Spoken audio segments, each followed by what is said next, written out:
book lovers, it is Gedsavanh here, and I'm here today to do the Intimidating TBR tag for 2022.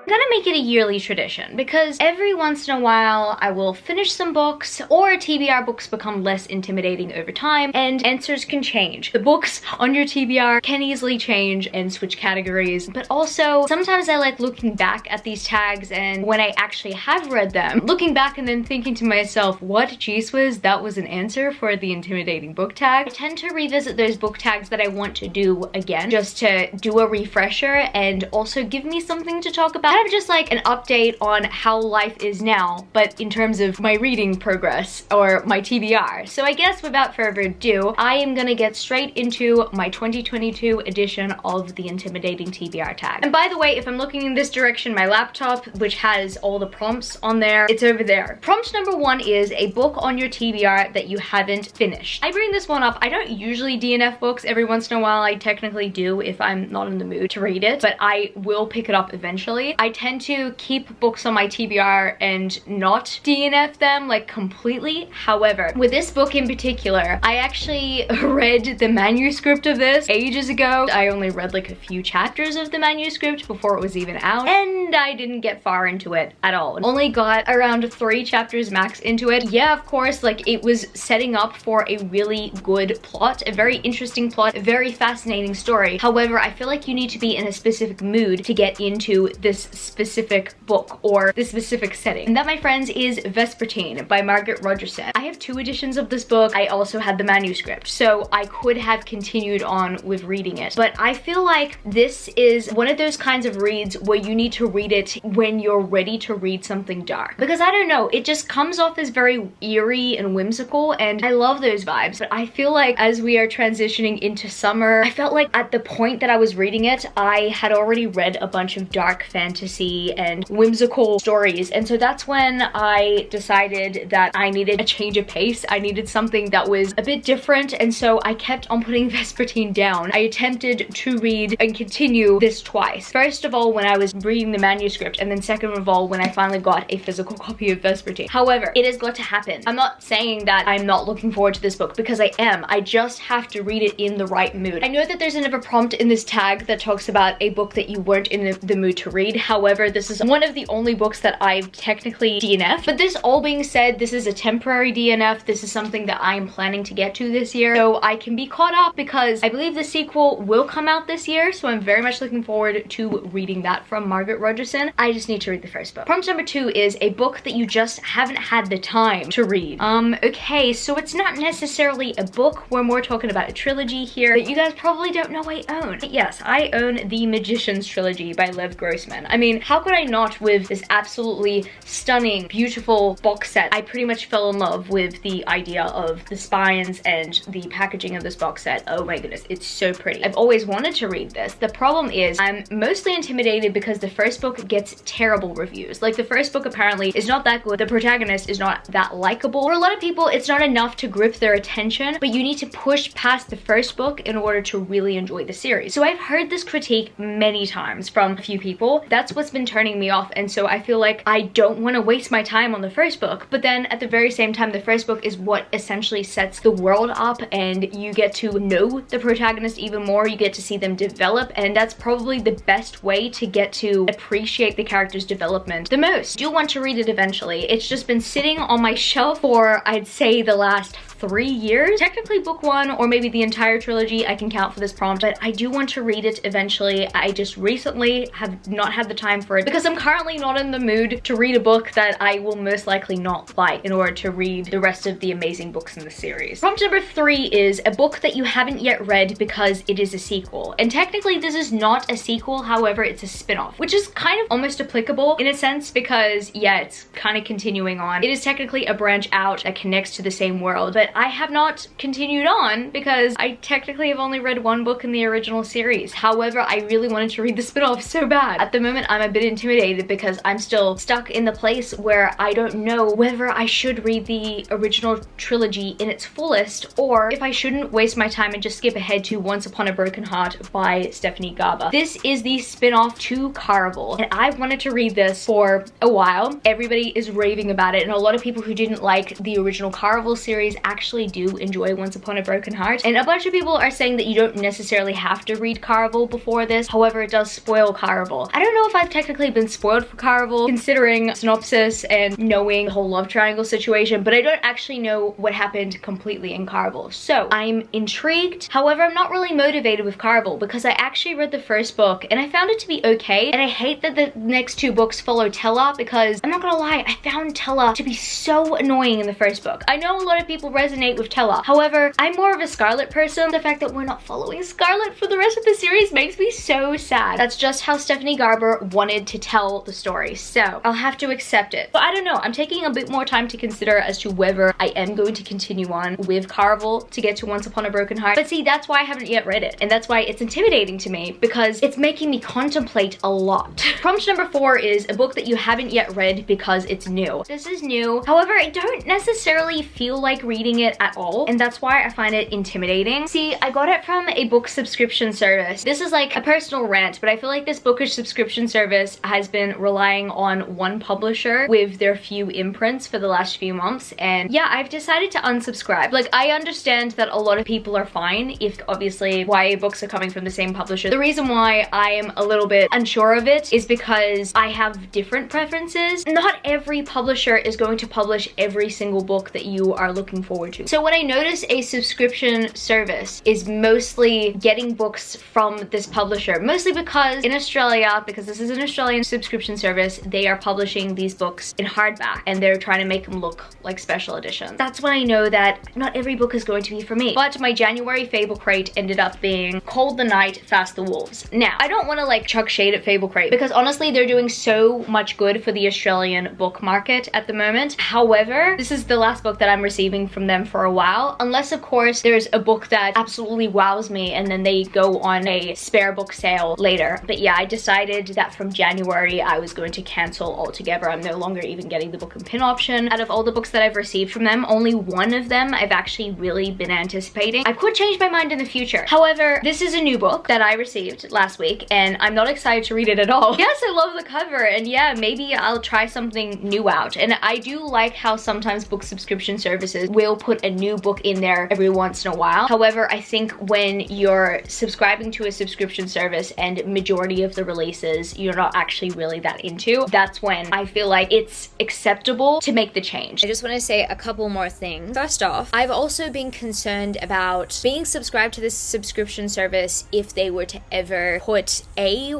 list of books in the book boxes that are actually published through the company that I work for. Considering that I either get discounts on those products or I will probably receive a reading copy, who knows. I just didn't really see the point in paying $85 including the shipping for an Australian bookish subscription service if I'm technically already working for the company. I'm not saying that any of the books that have been put in the boxes so far have been published by my workplace, but I've just had to reevaluate what if that was to be the case. Secondly, when I was filming this, it had not been confirmed yet. I had to wait a few more days until the sale happened, but I am now confirmed as an adult Fairy Loot subscriber. So I've now signed up to their adult fantasy subscription service, and I've been very much looking forward to that. I can't be subscribing to multiple book boxes because I still plan to stay subscribed to the Bookish box, considering that the Bookish box subscription service seemed to cater to my preferences. This is not necessarily saying that I don't endorse Fable Crate, because I technically still do. It's just not a subscription service for me, but also it's not as convenient for me, considering that if I am to receive an edition of a book that I technically already had access to through my workplace, then it's just probably not the most convenient option for me. In terms of this book, I'm not really motivated to read it. However, like, I might give it a shot, considering that this is a completely new author. I believe that this is a sci-fi. I didn't have it on my anticipated releases, but we'll see how it goes. We'll see if I actually enjoy it, and I'll let you guys know how it goes. Prompt number 5 is a book by an author that you read previously, but you didn't like that previous book from them. Last time I actually did mention this book. However, I did not mention this book in this context. After a year, I still find the idea of this series super intimidating. I'm still keeping it on my TBR because I do love the world that the series does take place in, and I do love the characters beside one. It's really intimidating for me right now, but maybe my heart will grow softer, maybe I will become less scared, and I will finally read the Dance of Thieves duology by Mary E. Pearson. Yes, I've mentioned the Remnant Chronicles many times here on my channel. Summary is, I loved the first 2 books, I hated the last book, and I cannot stand Prince Rafferty. I know that this series does not follow Prince Rafferty. However, just the idea of all the references and callbacks that I've experienced in the first chapter alone, yeah, I technically did DNF this because I read the first chapter. I felt so triggered because all of my heart, my soul, my emotions, my blood, my sweat, my tears, all of that went into the original series. I was in love with the original series until the final book happened, and